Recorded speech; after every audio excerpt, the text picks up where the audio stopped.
اللہ اکبر، سبحان اللہ، الحمدللہ، استغفر اللہ۔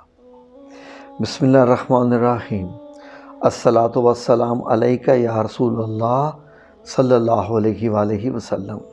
ناظرین، زندگی کے جو لمحات ہم ابھی جی رہے ہیں، میں، آپ جو مجھے اس وقت دیکھ رہے ہیں، ہم سب لوگوں کے لیے یہ بہت سوچنے کی بات ہے کہ ابھی تک ہم زندہ ہیں، ابھی تک ہم اس زندگی کے مرحلے میں ہیں جہاں ہم اللہ رب العزت کو راضی کر سکتے ہیں۔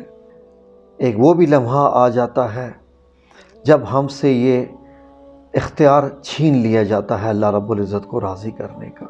آپ کی خدمت میں ایک واقعہ پیش کرتا ہوں۔ حضرت بہلول دانا رحمۃ اللہ علیہ اپنے وقت کے ایک بزرگ گزرے ہیں، اور ان کو دانا اس لیے کہتے تھے کہ وہ بڑی عقل کی باتیں کرتے تھے۔ ایک دفعہ وہ بازار میں بیٹھے ہوئے تھے، کسی نے ان سے سوال پوچھ لیا۔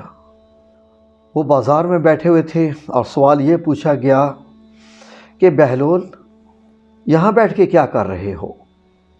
کیونکہ وہ مجذوب قسم کے تھے، پھٹے پرانے کپڑے پہنے، ننگے پاؤں، چھڑی ہاتھ میں، اللہ کا ذکر تسبیح کرتے ہوئے بازار میں دیکھا تو کسی نے یہ پوچھ لیا کہ یہاں کیا کر رہے ہو بہلول؟ بہلول دانا نے جو جواب دیا، ناظرین غور سے سنیے۔ یہ کہا کہ بندوں کی اللہ سے صلح کروا رہا ہوں، کہ بندوں کی اللہ سے صلح کروا رہا ہوں کہ بندے مان جائیں اور اللہ کی طرف چلے جائیں۔ اس شخص نے پوچھا تو پھر کیا ہوا اگر آپ بندوں کی اللہ سے صلح کروا رہے ہیں؟ تو بہلول نے بڑا پیارا جواب دیا۔ ناظرین، بہلول نے کہا، اللہ تو مان رہا ہے، یہ بندے نہیں مان رہے۔ اللہ تو مان رہا ہے، یہ بندے نہیں مان رہے۔ کچھ عرصہ گزرا تو بہلول دانا قبرستان میں بیٹھے ہوئے تھے، اسی بندے کا گزر وہاں سے ہوا تو اس نے جب بہلول کو وہیں بیٹھے دیکھا اور تو کہا کہ بہلول، قبرستان میں بیٹھ کے کیا کر رہے ہو؟ بہلول نے جواب دیا کہ بندوں کی اللہ سے صلح کروا رہا ہوں، بندوں کی اللہ سے صلح کروا رہا ہوں۔ اس شخص نے پوچھا تو پھر کیا بنا؟ بہلول دانا رحمۃ اللہ علیہ نے بڑا ایسا جواب دیا، ناظرین، کہ اس کے اندر بہت بڑی تفصیل، بہت بڑی حکمت ہے۔ بہلول نے جواب دیا کہ بندے تو مان رہے ہیں مگر آج اللہ نہیں مان رہا ہے۔ ناظرین، جب ہم قبرستان میں ہوتے ہیں، قبر میں ہوتے ہیں، اس وقت ہماری روحیں تڑپ رہی ہوتی ہیں اور اللہ رب العزت سے معافی مانگ رہی ہوتی ہیں، لیکن یہ وہ وقت ہوتا ہے کہ جب ہم سے یہ اختیار چھینا جا چکا ہوتا ہے، جس کو آپ توبہ کا دروازہ کہہ سکتے ہیں۔ قرآن کریم میں اللہ رب العزت نے نبی کریم صلی اللہ علیہ وآلہ وسلم سے ایک آیت میں فرمایا جس کا مفہوم ایسا ہے کہ اے نبی کریم صلی اللہ علیہ وآلہ وسلم، میرے بندوں سے کہہ دو کہ جتنے مرضی گناہ کر لو، جو مرضی کر لو، لیکن ایک گناہ نہ کرنا، بس ایک اور گناہ نہ کرنا۔ وہ کیا ہے؟ لا تقنطوا من رحمت اللہ، کہ کبھی اللہ رب العزت کی رحمت سے مایوس مت ہونا کبھی، یعنی کبھی یہ مت سمجھنا کہ اب میں گناہ گار ہو گیا ہوں تو اب میں جو ہے وہ توبہ میں نہیں کر سکتا، تو گناہ کی دلدل میں پھنس گیا ہوں۔ نہیں، توبہ استغفار کرتے رہنا۔ جب بھی صدقے دل سے، سچے دل سے، اپنی روح سے توبہ کرو گے، اس اقرار کے ساتھ کہ آئندہ تم یہ گناہ نہیں کرو گے، تو اللہ رب العزت ضرور تمہیں بخش دے گا، تمہارے گناہ معاف کر دے گا۔ لیکن یہ اختیار تب تک ہوتا ہے جب تک آپ پر نزع کا عالم نہ آ جائے۔ نزع کا عالم، ناظرین، کیا ہوتا ہے؟ جب آپ کی زندگی کی آخری سانس چل رہی ہوتی ہے، روح آپ کے جسم سے نکالی جا رہی ہوتی ہے، کیونکہ اس وقت آپ کی زندگی کا وہ سٹیج آ چکا ہوتا ہے کہ آپ کو سب کچھ دکھائی دینا شروع ہو جاتا ہے، آپ کو فرشتے بھی نظر آتے ہیں، آپ کو رب کی قدرتیں بھی نظر آتی ہیں، آپ کو بڑی حقیقتیں سامنے نظر آنا شروع ہو جاتی ہیں جو کہ زندگی میں جب آپ صحت مند ہوتے ہیں تو آپ کو نظر نہیں ہوتی۔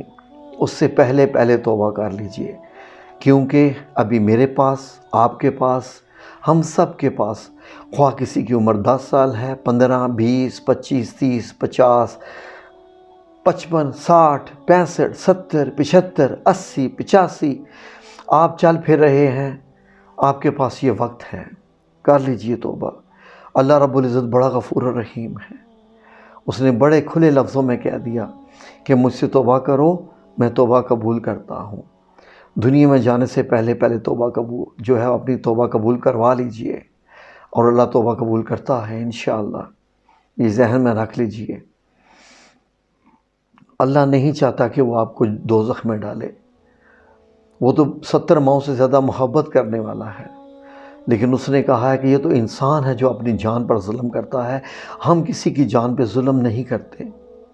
اللہ رب العزت ہم سے اتنا پیار کرتا ہے کہ وہ اتنی بڑی کائنات کا عظیم الشان رب ہو کر، اتنی بڑی کائنات کا اتنا بڑا رب، ایسی عالی شان والا، سورج چاند ستارے کہکشائیں سب کا مالک، لیکن وہ ہمیں اپنے آپ کے ساتھ جوڑے ہوئے ہے، وہ ہر وقت ہم پہ نظر رکھے ہوئے ہے، اور وہ ہم سے چاہتا ہے کہ ہم اس کی طرف لوٹ آئیں، ایک طرف لوٹ آئیں، اسی کی طرف لوٹ آئیں، اپنی زندگی میں ہی اس سے اپنا ناطہ جوڑ لیں، اس سے اپنے گناہوں کا اقرار کر کے اس سے معافی مانگ لیں۔ اس کے بتائے ہوئے اصول ہیں، کتنے کی مشکل ہیں، اس کی مخلوق سے محبت، اس کی مخلوق کی خدمت، 5 وقت کی نماز، کتنا کی مشکل ہے، اس کی راہ میں کچھ صدقہ، خیرات، یتیموں، مسکینوں کے لیے کھانا، کتنا کی مشکل ہے۔